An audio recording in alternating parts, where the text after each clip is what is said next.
A vella praza de abastos de Cambados continúa dando problemas aos vendedores, clientes e ao propio concello. Ante as pingueiras e as diferentes deficiencias da cuberta, o goberno local optou por reformala.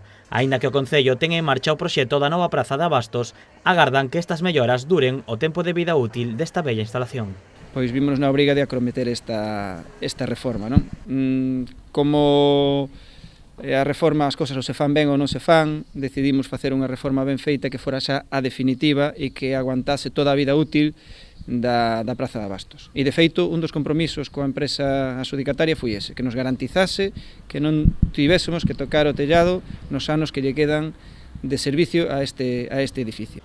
O investimento é de 18.000 euros e levarase a cabo ao longo de 3 fases. A cuberta ten 3 partes e vanse a cometer as 3 por separada. Unha parte que é de tella, que se levantará, xa se está facendo, de feito, as obras, se levanta e se retella.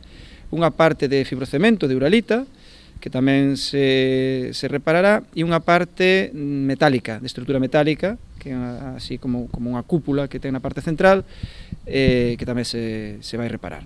Con esta reforma, o concello non prevé facer ningún investimento máis na praza, salvo que algún imprevisto os obrigue.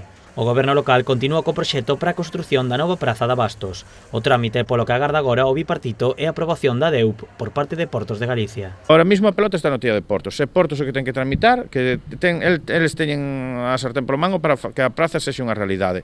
Para nós é unha prioridade, nós no momento que teñamos o documento vamos a dar a maior dilixencia posible, pero se non nos remiten a documentación para poder facer a obra e para poder pedir a licencia de obra, non podemos facer nada. O concello leva máis de 5 meses agardando unha resposta de Portos. O retraso do ente portuario pode poñer en risco o proxecto, xa que o informe de patrimonio ten data de caducidade. Dende o bipartito advirten que se non teñen resposta, para o mes volverán a facer un novo requirimento para coñecer o estado no que se atopa a modificación da DEUP.